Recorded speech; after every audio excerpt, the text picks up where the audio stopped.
Hello, നമ്മൾക്കൊരു Sharjah shake ഉണ്ടാക്കിയാലോ? അതിനാവശ്യമുള്ള സാധനങ്ങൾ ഞാനിതിലേക്ക് ഇടുന്നു. 2 പൂവമ്പഴം,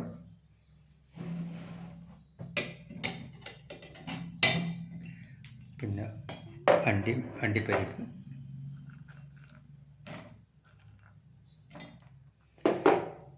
2 സ്പൂൺ പഞ്ചസാര. അത് ആവശ്യത്തിന് നിങ്ങൾക്കിടാം, മധുരത്തിന് ആവശ്യത്തിന് വേണമെങ്കിൽ ഇടാം. പിന്നെ ഒരു ചെറിയ ബൂസ്റ്റ്, ചെറിയ പാക്കറ്റ്, 5 രൂപേൻ്റെ പാക്കറ്റാണ്.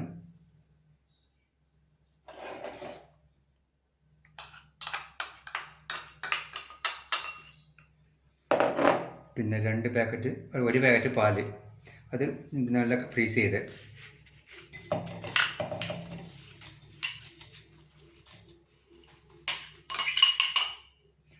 പിന്നെ ഐസ്ക്രീം ആവശ്യത്തിന് ഇടാം.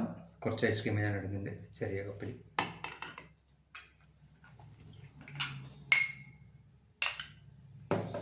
ഇനി അതൊന്ന് അടിച്ചെടുക്കണം. ഷാർജ ഷേക്ക് റെഡിയായി. ഇനി നമ്മൾ ഗ്ലാസ്സിലേക്ക് ഒഴിക്കുന്നു.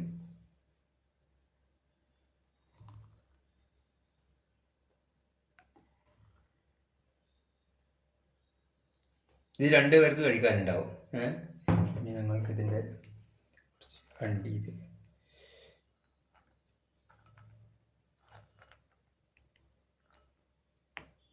നമുക്ക് രുചിയോടെ ഇനി കഴിക്കാം.